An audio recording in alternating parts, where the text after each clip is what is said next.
केंद्र सरकार के दांव से बैकफुट कर्नाटक के कांग्रेसी कुनबा। तो क्या अधूरा रह जाएगा कर्नाटक के मुख्यमंत्री सिद्धारमैया का दावा? मोदी सरकार ने राज्यों में गेहूं चावल की बिक्री पर लगाई ब्रेक तो तिलमिलाई कर्नाटक की कांग्रेस सरकार। क्या कांग्रेस को सत्ता की पटरी से उतारने के लिए भारतीय जनता पार्टी ने मार दिया जनता के पेट पर लात? कर्नाटक विधानसभा चुनाव में कांग्रेस ने जीत का जोरदार परचम लहराकर सत्ता में दमदार वापसी की थी। साथ ही बीजेपी के बड़े बड़े दिग्गजों को चुनाव के द्वंद्व में परास्त कर दिया। बीजेपी के बड़े बड़े दिग्गज भी ये सोचने पर मजबूर हो गए कि आखिर वो चुनाव के द्वंद्व को इतनी आसानी से कैसे हार गए। कांग्रेस ने जीत का जोरदार परचम लहराया तो केंद्र की कुर्सी पर बरकरार बीजेपी के बड़े बड़े दिग्गजों ने कांग्रेस को जीत की पटरी से उतारने के लिए दांव पेच लगाने भी शुरू कर दिए। लेकिन भारतीय जनता पार्टी के नुमाइंदों की घिनौनी राजनीति ने कर्नाटक के साथ साथ अन्य राज्यों में मौजूद करोड़ों की संख्या में गरीब, मजदूर, किसानों के पेट पर लात मार दिया। कांग्रेस को नीचे दिखाने के चक्कर में भारतीय जनता पार्टी के बड़े सूरमाओं ने किसानों के पेट पर लात मार दी। कर्नाटक की कांग्रेस सरकार को नीचे दिखाने के लिए मोदी सरकार ने नई रणनीति बनाई। कर्नाटक की नई नवेली कांग्रेस सरकार को बड़ा झटका दिया।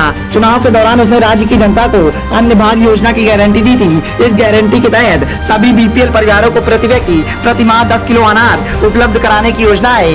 इसी बीच केंद्र की मोदी सरकार ने भारतीय खाद्य निगम यानी एफसीआई से राज्य सरकारों को गेहूं चावल की बिक्री पर रोक लगा दी है।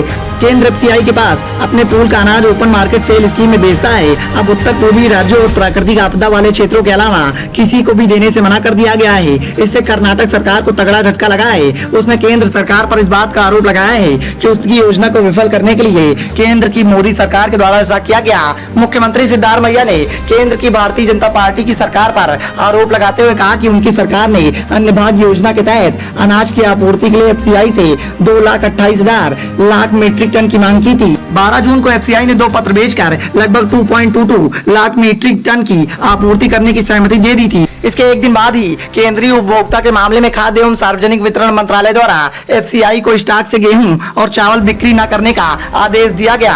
नए आदेश के मुताबिक FCI open market sale scheme के तहत आवश्यकता के अनुसार निजी पार्टियों को केंद्रीय पूल स्टॉक से चावल की बिक्री किया जा सकता है। राज्य सरकारों के लिए OMSS के तहत गेहूं चावल बिक्री बंद कर दी गई है। पूर्वोत्तर एवं पहाड़ी राज्यों के अलावा उन इलाकों को अपवाद माना जा रहा है जहां कानून व्यवस्था की स्थिति बिगड़ी हो या फिर राज्य प्राकृतिक आपदाओं का सामना कर रहे हैं। सिद्धारमैया ने इस बात का दावा किया कि 7 लाख टन चावल का स्टॉक होने के बावजूद भी केंद्र की सत्ता पर विराजमान मोदी सरकार ने कर्नाटक की कांग्रेस की सरकार को नीचा दिखाने के लिए सब किया है। सिद्धारमैया ने कहा कि कर्नाटक सरकार ने छत्तीसगढ़ और तेलंगाना जैसे चावल की खेती करने वाले राज्यों के साथ साथ उन एजेंसियों से भी संपर्क किया है जो चावल उपलब्ध कराती हैं। किसी भी देरी के लिए केंद्र की सरकार जिम्मेदार हो सकती है। हालांकि कर्नाटक के मुख्यमंत्री ने यह भी कहा कि 1 जुलाई से ये योजना लागू की जाएगी।